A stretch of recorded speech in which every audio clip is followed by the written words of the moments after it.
నమస్తే, welcome to Disha TV. నేను సతీష్.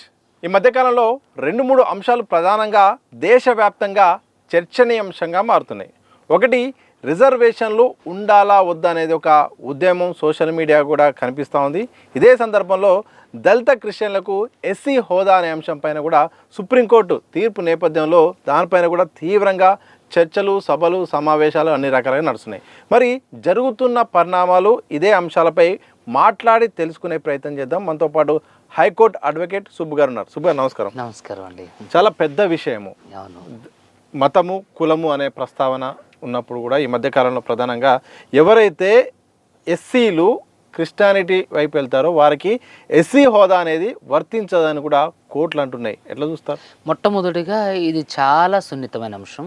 అలాగే దీని మీద చాలా కుట్రపూరితమైన కోణాలు కూడా జరుగుతున్నాయి.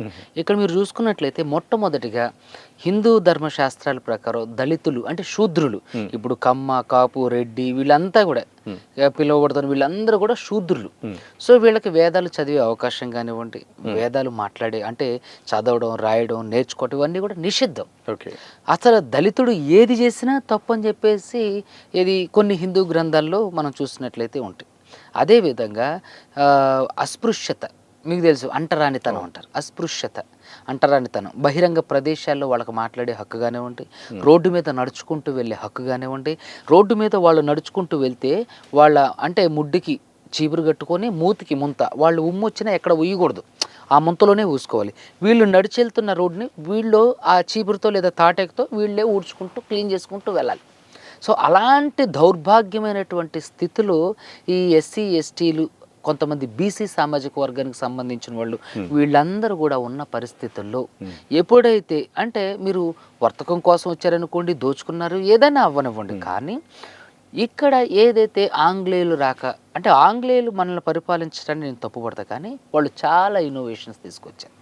మొట్టమొదటిగా దళితులకి విద్యను అందించారు. ఇప్పుడు ఎందుకు దళితుల్లో లేదంటే గిరిజనుల్లో లేదంటే బీసీలో ఉన్నటువంటి సామాజిక వర్గాలు వాళ్ళు చాలా వరకు క్రిస్టియానిటీకి ఆకర్షితులవడం కానీ క్రిస్టియానిటీలోకి వెళ్ళడానికి జరిగిందంటే మనం ఆదిమ కాలంలో చూసుకున్నట్లయితే ఇవి అంటరానితనం, అస్పృశ్యత, చదువుకోవడం కానివ్వండి, విద్య నేర్చుకోవడం కానివ్వండి, విద్య చెప్పడం కానివ్వండి, కనీసం మాట్లాడడం కానివ్వండి, బహిరంగ ప్రదేశాల్లో నీళ్లు కూడా తాగే పరిస్థితి స్వేచ్ఛ లేని రోజుల్లో వాళ్ళు ఎవరైతే ఈ అంటరాని వారు, బడుగు బలహీన వర్గాల వారు, ఎవరైతే దళిత గిరిజన బహుజనులు ఉన్నారో వాళ్ళందరికీ విద్యను తీసుకొచ్చారు. అదేవిధంగా సమానత్వాన్ని పెంపొందించారు. అదేవిధంగా ఇంత బుక్కెడు బోవ పెట్టారు. ఇంకోటి ఏంటంటే మీకు ఒక చిన్న విషయం చెప్తా. విద్య నిగూఢ గుప్తమగు విత్తము రూపము పురుషాలికిన్ విద్య యశస్సు భోగకరి విద్య గురుండు విదేశ బంధుండు విద్య నుపాల పూజితము. ఇది బాగా చూడండి.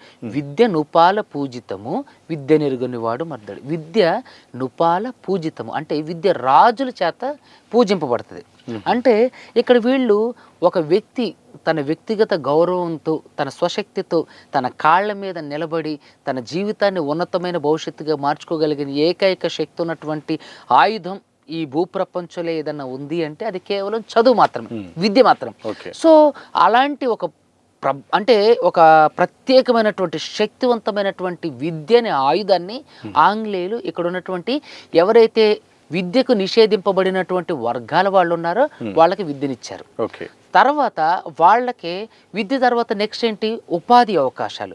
సో రకరకాలటువంటి బ్రిటిష్కి సంబంధించిన కంపెనీలు కానివ్వండి, లేదంటే ఈ హిందూ మతాలయాలకు సంబంధించినటువంటి ఆశ్రమాలు, ఆశ్రయాలు, లేదంటే చిన్న చిన్న వ్యాపారాలు, లేదంటే చిన్న చిన్న ఉద్యోగాలు, సంస్థాగతమైనటువంటి ఉద్యోగాలలో వీళ్ళని రిక్రూట్ చేసుకున్నారు. తర్వాత ఏం జరుగుతుంది, విద్య వచ్చింది, ఉపాధి వచ్చింది, ఆ తర్వాత ఏమవుతుంది, అభివృద్ధి అనేది వస్తుంది. సో ఇప్పుడు మిమ్మల్ని ఎవరైతే అంటరానితనం నుంచి, అదేవిధంగా వెలివేయబడ్డ సమాజం నుంచి, లేదంటే మిమ్మల్ని గుడిలోకి కూడా రానినటువంటి ఒక పరిస్థితుల్లో ఒక వ్యక్తి మీకు ఇవన్నీ కల్పించినప్పుడు మీరు ఎటువైపు ఆకర్షితులవుతారు? మీ హక్కులు ఎక్కడైతే కాపాడబడ్డాయో, మిమ్మల్ని ఎక్కడైతే మనిషిలాగా చూడబడ్డారో, మీకు ఎక్కడైతే మీకు సంబంధించినటువంటి సౌకర్యాలు, విద్యా, వైద్యం, ఉద్యోగం, ఉపాధి, విద్యా, వైద్యం, ఉపాధి ఎవరైతే మీకు కల్పించారో వాళ్ళని మీరు గౌరవిస్తారా లేదా?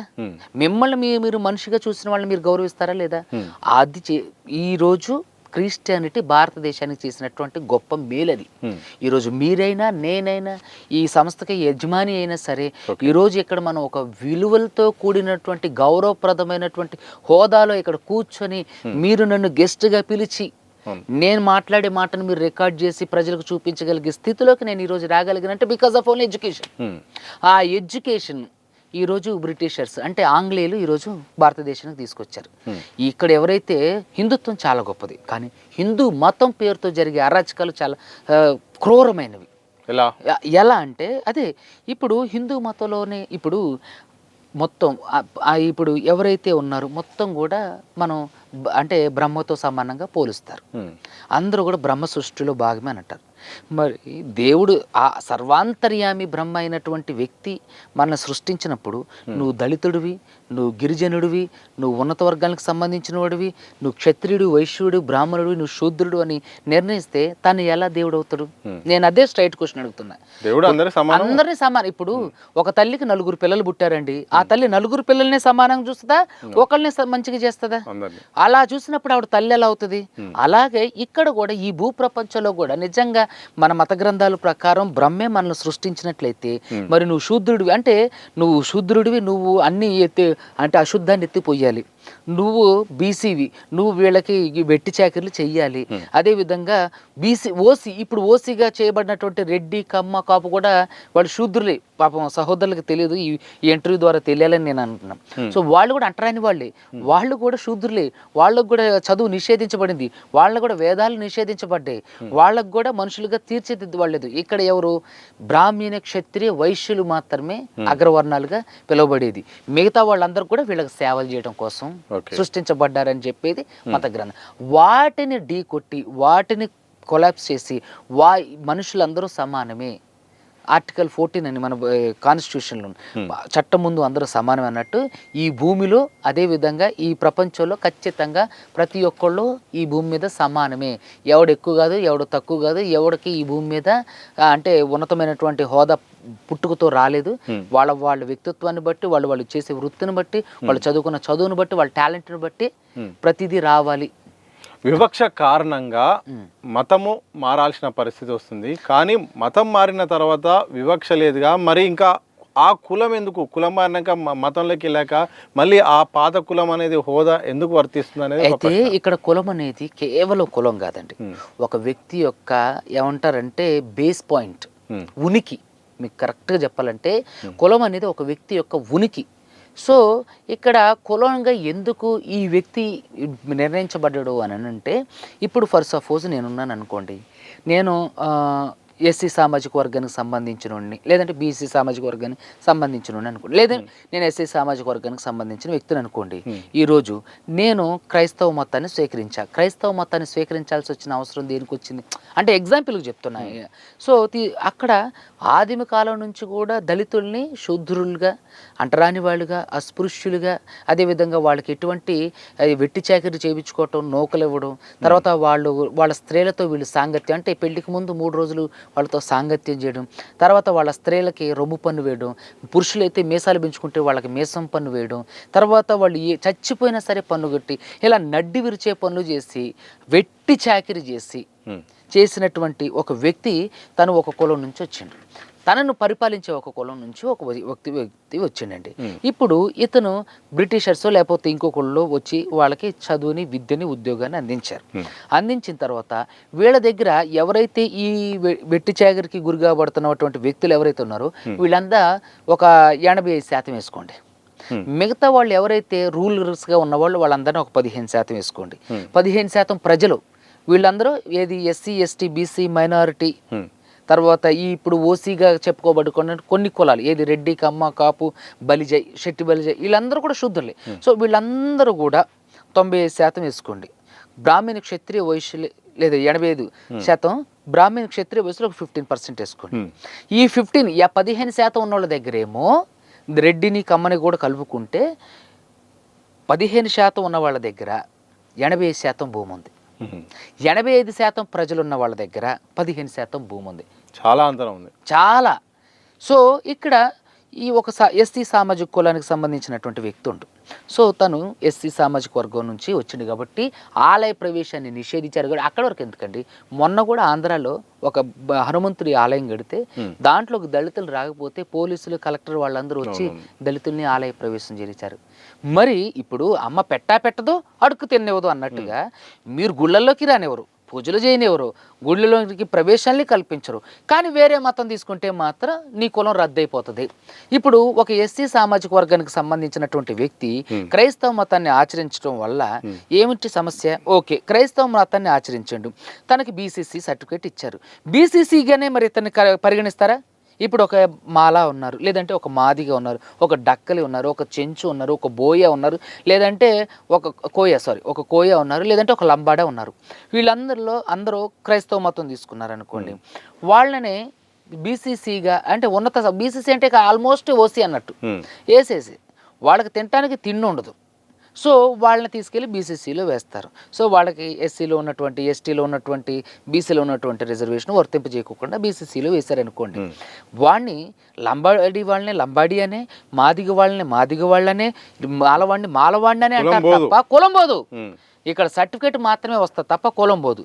ఈరోజు బీసీసీ సర్టిఫికేట్ ఇచ్చారు అనుకోండి, బీసీసీలుగా వాళ్ళు బీసీలే వాళ్ళని బీసీలుగా అంగీకరించరు. వీడు మాదిగోడ్రా, వీడు మాలోడ్రా, వీడు డక్కలోడ్రా, వీడు పంబలోడ్రా, వీడు చెంచోడ్రా అనే అంటారు తప్ప మీరు క్యాస్ట్ సర్టిఫికేట్ మార్చినంత మాత్రాన వాళ్ళు ఆహ్వానిస్తారా? వాళ్ళ కులంలో కలుపుకుంటారా? వాళ్ళతో పాటు సమాన హోదానిస్తారా? వాళ్ళ పిల్లని మనకిచ్చి పెళ్లి చేస్తారా? లేదా మన పిల్లని వాళ్ళు పెళ్లి చేసుకుంటారా? వాళ్ళ అబ్బాయిని మనకిచ్చి పెళ్లి చేస్తారా? లేదా మన అబ్బాయిని వాళ్ళు పెళ్లి చేసుకుంటారా? చేసుకోరు. మరి అలాంటి వివక్ష పోనప్పుడు ఎస్సీలకి ఎందుకని క్రిస్టియానిటీ తీసుకుంటే బీసీసీ హోదా ఇస్తున్నారు? అలాంటప్పుడు ఒకటే చెప్తున్నా నేను, ఈ విషయంలో సుప్రీంకోర్టు వారు చేసింది చాలా వరకు తప్పనేది నా ఆలోచన. సరే, వాళ్ళు ఏ సర్కమ్స్టాన్సెస్ లో రాష్ట్రపతి ఉత్తర్వులు ఉన్నాయి కానీ చెప్తున్నారు. ఎగ్జాక్ట్లీ, ఇది కేవలం 1950 నాటి నేను అదే చెప్తున్నా. మరి అలాంటప్పుడు ఒక ఎస్సీ క్రిస్టియన్ మతాన్ని అవలంబించినప్పుడు తనకి బీసీసీ వచ్చినప్పుడు తనని ఎస్సీగానే పరిగణిస్తున్నారు, తను మాదిగానే అంటారు, మాలానే అంటారు. బీసీలలో కలుపుకోరు. వాళ్ళ పిల్లని వీళ్ళకి ఇచ్చేరు, వీళ్ళ పిల్లని వాళ్ళు చేసుకోరు. మరి ఎలా పోతుంది? మీరు సర్టిఫికెట్ ఇచ్చినంత మాత్రాన ఎక్కడ ఈ వివక్షత పోతుంది? అంటే అమ్మ పెట్టదు, గుళ్ళల్లోకి రానివ్వరు, అంటుకోరు, ముట్టుకోరు, రానివ్వరు. అక్కడ వరకు ఎందుకండి, పిఠాపురంలో చాలామంది ఎస్సీ పిల్లల్ని చూసారుగా ఎంత దారుణంగా ఆ రోడ్లోనే నడవకుండా, స్కూల్కి వెళ్ళే రోడ్లోనే నడవకుండా ఆపేశారు, ఎస్సీలు వెలివేశారు. మరి ఇంత వెలివేతకు గురి చేసి, ఇంత దీనత్వంలోకి దిగజార్చి, ఇంత క్రూరంగా పాశవికంగా ప్రవర్తిస్తూ వాళ్ళకి స్వావలంబన, వాళ్ళని మనుషులుగా గుర్తించి వాళ్ళకి చదివిచ్చి, ఉద్యోగం ఇచ్చి, ఉపాధి కల్పించి, ఇది ఆరోగ్యాన్ని కాపాడి వాళ్ళకి హాస్పిటాలిటీని అందించినటువంటి ఒక మతాన్ని స్వీకరిస్తే మాత్రం కులం వెంటనే పోతుంది. ఇది ఖచ్చితంగా ప్రతీకార చర్య కదా. ఇది మనుషుల మనోభావాలను దెబ్బతీయడం కదా, వాళ్ళ గురికి మీద దెబ్బ కొట్టడం కదా.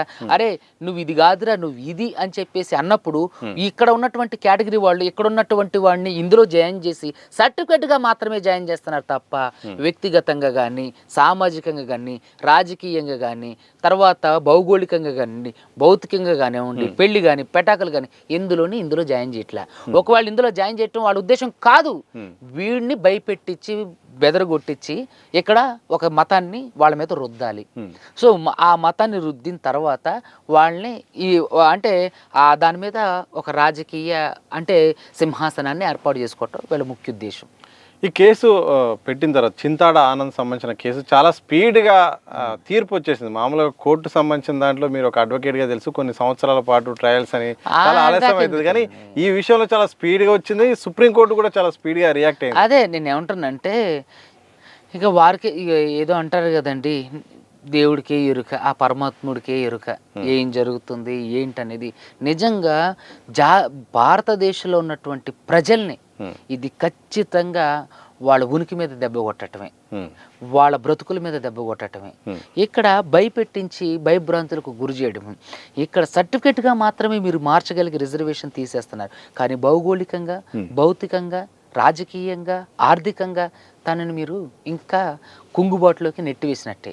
ఇది ఎక్కడి అరాచకం, ఇది ఎక్కడి స్వాతంత్రం, ఇది ఎక్కడి న్యాయం, ఇది ఎక్కడి సమానత్వం? ఇక్కడ నేను ఒకటే చెప్తున్నాను, భూములందరి కూడా అందరికీ షేర్ చేసేయండి, జాతీయం చేసేయండి, అందరికి అసలు ఇప్పుడు చాలా మంది ఇప్పుడు మినిస్టర్లకి, ఎక్స్ మినిస్టర్లకి, ఎమ్మెల్యేలకి వందల కోట్ల రూపాయలు ఉన్నాయి. వందల వేల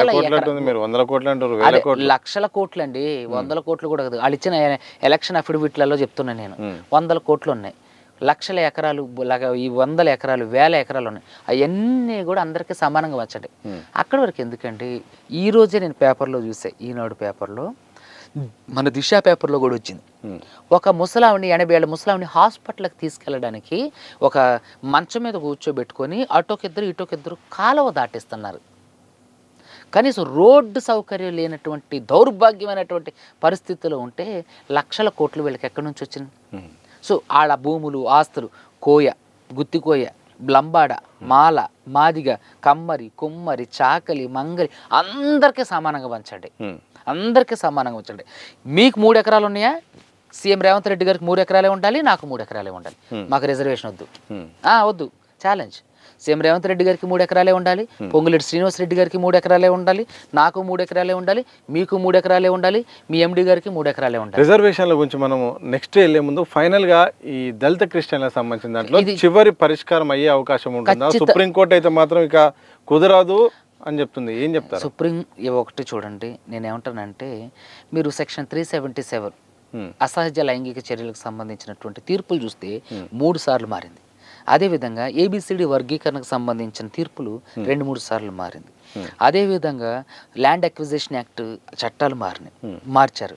సుప్రీంకోర్టు ఇప్పుడున్నటువంటి ఈ ఇచ్చినటువంటి బెంచ్, నెక్స్ట్ వచ్చే బెంచ్ అది చారిత్రాత్మకమైన తీర్పు, దీన్ని మార్చడానికి వీల్లేదని చెప్పి రాజ్యాంగంలో ఉన్నటువంటి మూల స్తంభాలని, ప్రాథమికటువంటి ఉనికిని ఎవరో కూడా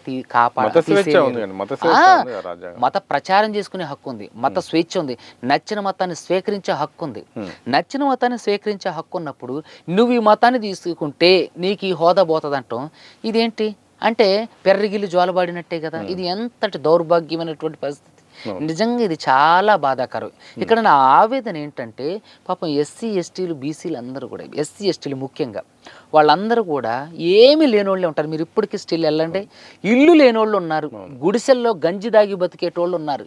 వాళ్ళ గంజిలో ఉప్పు చూసి వీళ్ళకి కళ్ళల్లో మంటెందుకు? ఇప్పుడున్నటువంటి భారతీయ జనతా పార్టీ చేస్తున్నటువంటి కుళ్ళు రాజకీయం ఇదంతా కూడా దళితుల మీద, అదేవిధంగా బహుజనుల మీద వీళ్ళు జులుం చూపించాలనుకుంటున్నారు. ఖచ్చితంగా నియంత పరిపాలనకి ఒక అంతం అయ్యే రోజు వస్తుంది, ఖచ్చితంగా అంతం అవుతుంది. ఇక్కడ నేనేమంటానంటే, ప్రజలకు ఏది ఆమోదయోగ్యమో, ప్రజలకు ఏది శ్రేయస్కరమో, అనాది కాలం నుంచి వాళ్ళు అంటే వెనుకబాటుతనానికి కారణమైనటువంటి అంశాల గురించే వీళ్ళు యుద్ధం చేయాలి, వాటిని సవరించాలి తప్ప, అరే నీకు మతం, అసలు మతం ఎందుకు ఇక్కడ? మతాన్ని ఎందుకు పెంచి పోషిస్తున్నారు? మతానికి ఎందుకు ప్రాధాన్యత ఇస్తున్నారు? పర్టికులర్గా ఒక మతాన్ని ఎందుకు ప్రాధాన్యత ఇస్తున్నారు? ఎందుకు మిగతా మతాల మీద దాడులు జరుగుతున్నాయి? ఎందుకు బీజేపీ పాలిత ప్రాంతాలలో క్రైస్తవ మిషనరీల మీద కానివ్వండి, చర్చిల మీద కానివ్వండి, మసీదుల మీద కానివ్వండి, ముస్లిం మైనారిటీల మీద కానివ్వండి, ఎందుకు దాడులు జరుగుతున్నాయి? ఎందుకు అగ్రెసివ్గా ఉన్నారు? ఈ రోజు నేను వస్తుంటే, ఈ రోజు నేను హయత్ నగర్ కోర్టు నుంచి వస్తున్నా, ఆన్ రికార్డ్ ఇది, హయత్ నగర్ కోర్టు నుంచి వస్తున్నా. ఈ రోజు నాకు ఒక కేసు ఉంది, మీ మీడియాకు సంబంధించిన మిత్రుడిదే ఒక కేసుకి వెళ్ళి నేను వస్తూ ఉంటే అక్కడ మనకి విక్టోరియా స్టేడియం దగ్గర సిగ్నల్ వస్తుంది. ఇస్కాన్ వాళ్ళు సంబంధించి దాదాపుగా ఒక 30 మంది 40 మంది అక్కడ గుంపులుగా ఉండి కార్లు ఆపి మరి ఇవన్నీ ఏది బుక్స్ పాంప్లెట్స్ ఇస్తున్నారు. అదే ఒక 3-4 పాస్టర్ని వెళ్ళి పాంప్లెట్స్ ఇవ్వమనండి, ఎగేసుకుంటూ ఎర్ర జెండా కాషాయం జెండాలు కప్పుకొని వచ్చి గోండాల్లాగా ప్రవర్తిస్తారు. మరి మీ గోండాయిజం అక్కడ చూపించరే? మీరు మత ప్రచారం చేస్తున్నారని క్రైస్తవుల మీద నిప్పులు జరిగే మీరు, మరి ఇస్కాన్ వాళ్ళ మీద ఎందుకని నిప్పులు జరగరు? ఎందుకని మీరు వాళ్ళని అడ్డగించరు? అక్కడి వరకు ఎందుకండి? ఒక కాళీమాత వేషంలో ఒక ఆవిడ అర్ధనగ్నంగా డాన్స్ చేస్తే ఒక్క వాళ్ళు కూడా మాట్లాడలేదు అంటే అది ధర్మం అయిపోతుందండి. ఇక్కడ ఏంటంటే వాళ్ళకే నచ్చింది ఇది. మనుషులు చాలా పైశాచికంగా తయారవుతున్నారు. వాళ్ళ మానసిక పరిస్థితి తీవ్రమైనటువంటి భావజాలాన్ని సంతరించుకుంటుంది. వాళ్ళు ఉన్నటువంటి పరిస్థితులు భయంకరమైనటువంటి పరిస్థితుల్లో వాళ్ళని తీసుకెళ్తుంది. రాబోయే రోజుల్లో ఖచ్చితంగా భారతదేశం ఇంకా ప్రమాదంలోకి నెట్టబడుతుంది. ఇక్కడ మత ఘర్షణలు జరుగుతాయి. ఖచ్చితంగా ఇక్కడ ఎలాంటి పరిస్థితి, బీజేపీ పరిపాలన ఇంకొక 5-6 ఏళ్ళు కొనసాగితే రాజ్యాంగం ప్రమాదంలో పడే అవకాశం ఉంది. ఇక్కడ దళితులు ఎవరైతే ముఖ్యంగా దళితులు గిరిజనులు ఎవరైతే ఉన్నారో అనాదిగా ఏదైతే మనుధర్మ శాస్త్ర కాలం వెళ్తుందో అక్కడికి వీళ్ళు ఖచ్చితంగా తీసుకెళ్తారు, ఖచ్చితంగా దీన్ని అడ్డగిస్తారు, మనుషుల్ని మనుషులుగా చూడరు, ఖచ్చితంగా మనుషుల్ని చంపేస్తారు. ఏదైతే మనుధర్మ శాస్త్రంలో ఉన్నటువంటి అంశాలు ఉన్నాయో అవన్నీ కూడా దళిత బహుజనుల మీద, ఈరోజు బీసీలు మాకేం సంబంధం లే అనుకుంటున్నారు, లేదంటే కొంతమంది ఓసీలుగా పిలువబడుతున్నటువంటి కమ్మ రెడ్డి కాపు మాకెందుకులు అనుకోవచ్చు, కానీ రాబోయే రోజుల్లో వాళ్ళందరూ కూడా శూద్రులుగానే చేయబడతారు. మీకు ఒకటే బీజేపీ నినాదం ఒకటి చెప్తా, గడప లోపలే కులం, గడప దాటితే హిందువులం. అదేం నినాదం? గడప లోపల అసలు కులం ఎందుకు? హిందూయిజంలో కులం అనే ఒక వర్ణ వ్యవస్థని సృష్టించినప్పుడు అది ఎంత గొప్పదవుతుంది, అది ఎందుకు గొప్పదవుతుంది? మనిషిని మనిషిగా చూడలేనటువంటి మతం అది ఎందుకు గొప్పదవుతుంది? ఇక్కడ నచ్చిన మతాన్ని స్వీకరించి మీరెందుకు ఇప్పుడు ఈరోజు నచ్చిన మతాన్ని స్వీకరించాలని ఆలోచన వచ్చింది, ఒక మతాన్ని ఈ మతాన్ని నేను స్వీకరిస్తున్నా అని అనేది ఎందుకు వచ్చింది? ఎందుకు వాళ్ళ మతం తీసుకున్నారు? మీరు చేసినటువంటి అరాచకాలే కదా, మీరు చేసినటువంటి దౌర్భాగ్యాలే కదా, మీరు చేసినటువంటి ఏమంటారు పైశాచిక పనులే కదా ఈరోజు వాళ్ళు అక్కడికి వెళ్ళడానికి కారణం. మీరు ఆలయ ప్రవేశం, దళితులకి గిరిజనులకి బహుజనులకి ఈరోజు ఆలయ ప్రవేశం ఉండి వాళ్ళకి సముచిత స్థానం ఉండి వాళ్ళకి పూజల్లో పునస్కారాలలో ప్రతి దాంట్లో సముచిత స్థానం ఉంటే, వాళ్ళకి విద్యలో వైద్యంలో ఉపాధిలో సముచిత స్థానం ఉండుంటే, భూముల్లో ఆస్తులు అదేవిధంగా విద్యాపరంగా కానివ్వండి, వైద్యపరంగా కానివ్వండి, రాజకీయ పరంగా కానివ్వండి సముచిత స్థానం ఉంటే ఎందుకు వాళ్ళు అక్కడికి వెళ్తారు? అవన్నీ లేకే కదా, అవన్నీ మీరు దూరం చేస్తేనే కదా ఈరోజు మనిషిని మనిషిలాగా చూడలేనటువంటి మీరు నంగిరి స్టోరీ వింటే రొమ్ముల మీద కూడా పన్నులేసినటువంటి దౌర్భాగ్యపు పరిస్థితి ఆ రోజులలో. ఇలా మనం దీన్ని వదిలిపెట్టుకుంటూ వెళ్తే దీని మీద ఖచ్చితంగా మీరు ఈరోజు చూశారు, ఏది మన నీట్ పేపర్ లీకేజ్ గురించి చూసాం. భారతదేశాన్ని ప్రపంచ వేదికల మీద ఎండగట్టారు స్టూడెంట్స్, దెబ్బకు దిగి వచ్చింది. అలాగే ఒక మంచి ఉద్యమం జరగాలి, మేం చేసిందే అల్టిమేటు, మేమే గొప్ప, మేమే కింగ్స్, మేము ఏది చేస్తే అది అనుకునే రోజులు ఖచ్చితంగా ఇవి కావు, ఇది హిట్లర్ రోజులు కావు. Thank you super, thank you మీ విలువైన సమయాన్ని ఇచ్చినందుకు. ఇది మొత్తంగా దేశంలో రిజర్వేషన్లపై దళిత క్రిస్టియన్ల ఎస్సీ హోదాపై జరుగుతున్న చర్చలో భాగంగా అడ్వకేట్ సుబ్బు గారు అయితే మాత్రం వారి యొక్క విశ్లేషణ చెప్పారు. మరో ఇంటర్వ్యూతో మళ్ళీ కలుద్దాం, చూస్తూనే ఉండండి దిశ టీవీ.